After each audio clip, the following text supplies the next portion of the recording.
إن الحمد لله نحمده ونستعينه ونستغفره ونعوذ بالله من شرور أنفسنا ومن سيئات أعمالنا. من يهده الله فهو المهتد ومن يضلل فلن تجد له وليا مرشدا. وأشهد أن لا إله إلا الله إله الأولين والآخرين وقيوم السماوات والأراضين الذي لا عز إلا في طاعته ولا غنى إلا في الافتقار إليه. وأشهد أن محمدا عبده ورسوله بلغ الرسالة وأدى الأمانة ونصح الأمة وجاهد في الله حق الجهاد حتى آتاه اليقين. اللهم صل وسلم وبارك عليه وعلى آله الطيبين وصحابته الأكرمين وتابعيه وتابعي تابعيه بإحسان وتقوى إلى يوم الدين. يا أيها الذين آمنوا اتقوا الله حق تقاته ولا تموتن إلا وأنتم مسلمون. براءة الإنسان وهو أفضل الموجودات في هذه الحياة بعد الجمادات والأشجار والنباتات والطيور والحيوانات. يأتي الإنسان الذي فضله الله عز وجل على سائر الموجودات، فضله بجملة أمور. من هذه الأمور هذا العقل الذي به يفكر، به يخطط، به ينظر، به يتأمل، به يفهم النقل، به يفهم الوحي، به يبني حضارة، به يعمر الدنيا، به يحقق الشهادة فوق الأرض في الدارين، في الدنيا وفي الآخرة. كل ذلك بعقله. إبرازا لمكانة العقل في الدين، ربنا ذكر وظائف العقل في القرآن في أكثر من 1000 موضع. يعقلون تعقلون إن في خلق السماوات والأرض واختلاف الليل والنهار لآيات لأولي الألباب الذين يذكرون الله قياما وقعودا وعلى جنوبهم ويتفكرون في خلق السماوات والأرض. سورة العمران. وفي سورة فصلت سنريهم آياتنا في الآفاق وفي أنفسهم حتى يتبين لهم أنه الحق. آيات عديدة ذكرت وظائف العقل في أكثر من 1000 موضع. هذا هو الإنسان المفضل. ولكن يجب على هذا الإنسان الذي فضله الله عز وجل بنعم كثيرة لا نحصيها عددا، منها نعمة العقل، منها نعمة الإسلام، ولولا الإسلام لضاع. ذلك ربنا عز وجل قال في سورة المائدة في الآية 3: اليوم أكملت لكم دينكم وأتممت عليكم نعمتي ورضيت لكم الإسلام دينا. وقال يا أيها الذين آمنوا اتقوا الله حق تقاته ولا تموتن إلا وأنتم مسلمون. فأرسل الله عز وجل النبيين والمرسلين لهداية بني البشر إلى سواء السبيل، ثم ختمت هذه النبوات وهذه الرسالات بالنبي محمد صلى الله عليه وسلم، وبه اكتمل الدين لقوله تعالى اليوم أكملت لكم دينكم.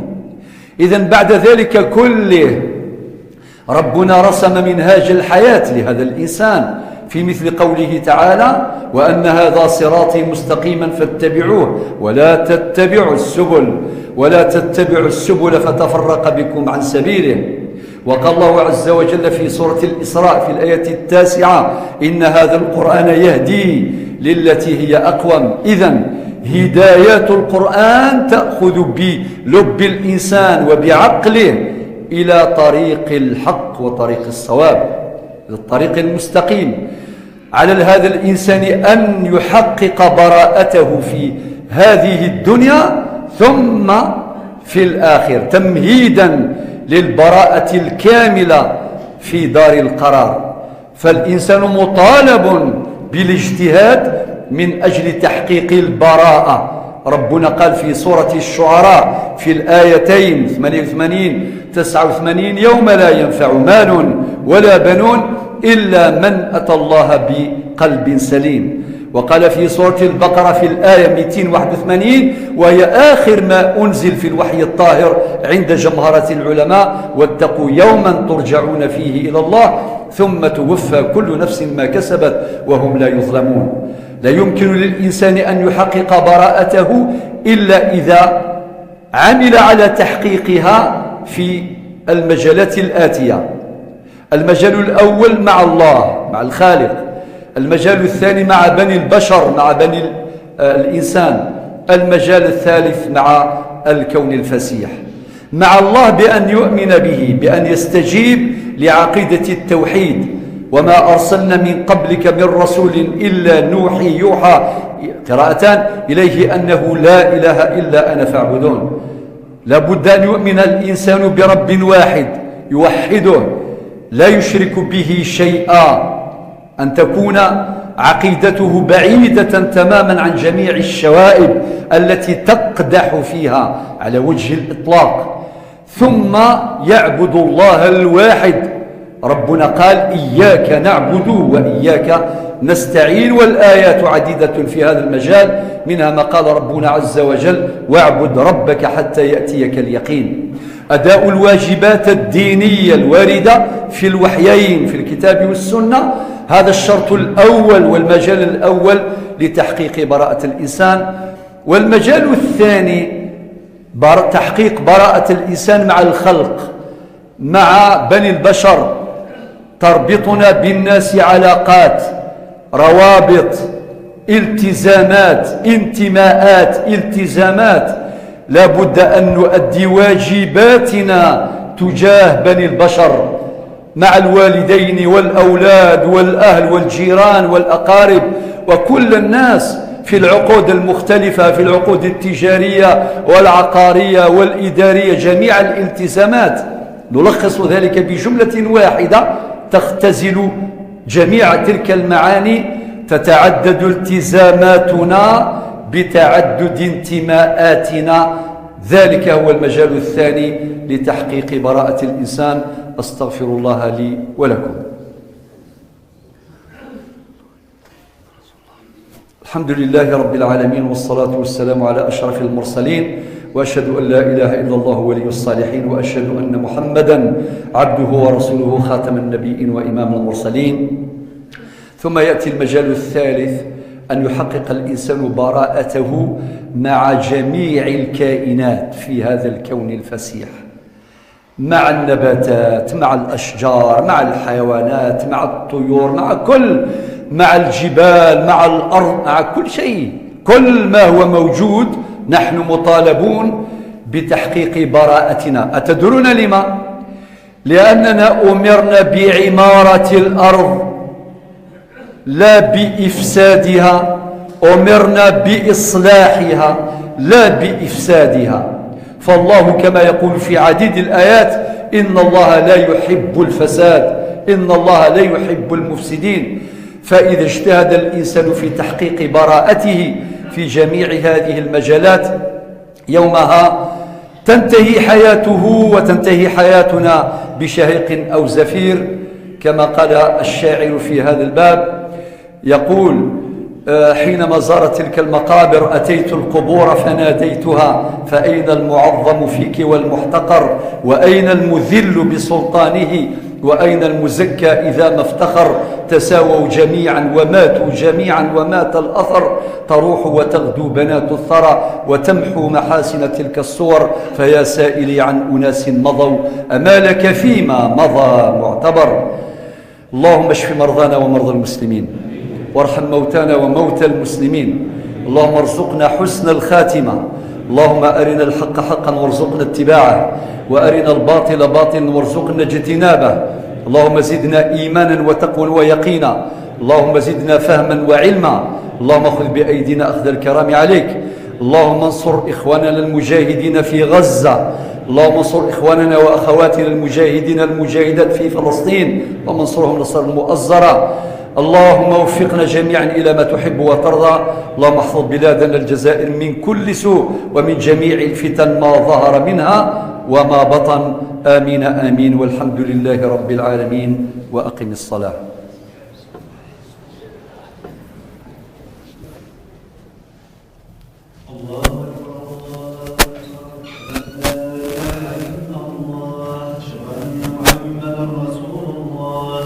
حي على الصلاة، حي على الفلاح، قد قامت الصلاة.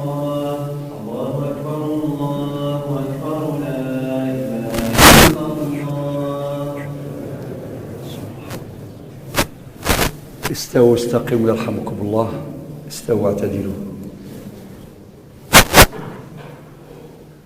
الله أكبر.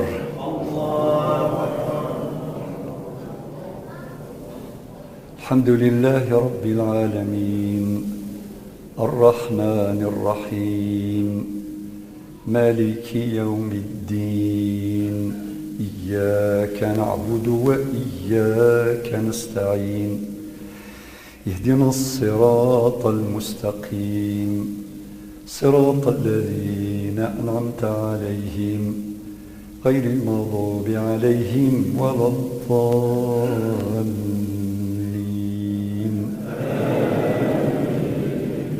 ربنا لا تزغ قلوبنا بعد إذ هديتنا وهب لنا من لدنك رحمة إنك أنت الوهاب.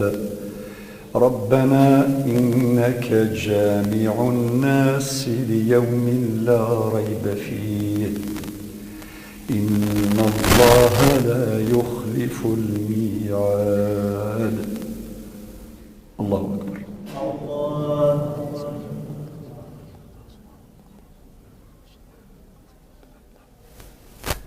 سمع الله لمن حمده.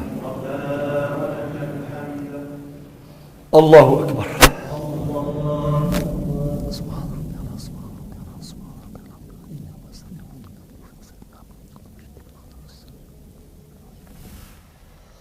الله أكبر.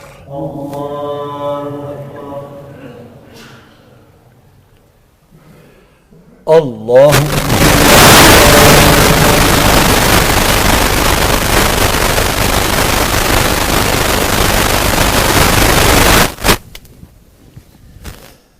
الله أكبر.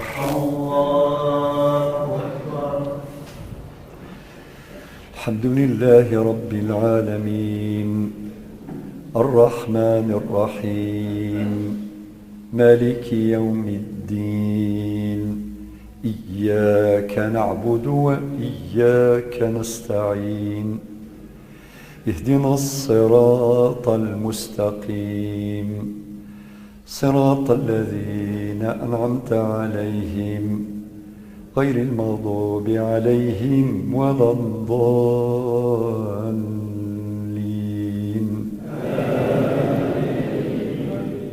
وقل اعملوا فسيرى الله عملكم ورسوله والمؤمنون وستردون إلى عالم الغيب والشهادة فينبئكم بما كنتم تعملون. الله أكبر.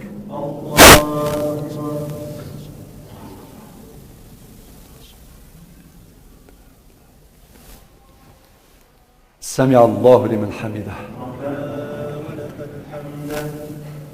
الله أكبر.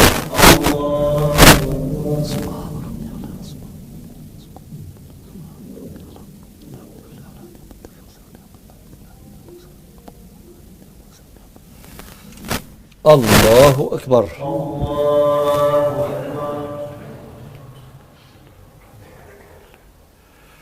الله أكبر.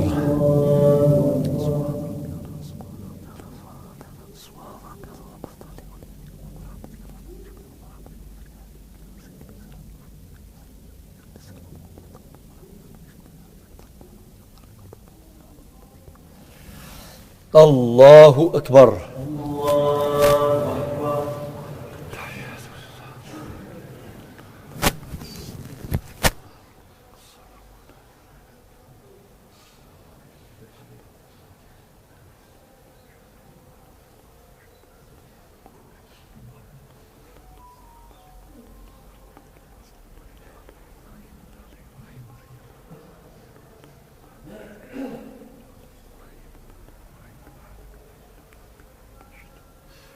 السلام عليكم ورحمة الله. السلام عليكم ورحمة الله.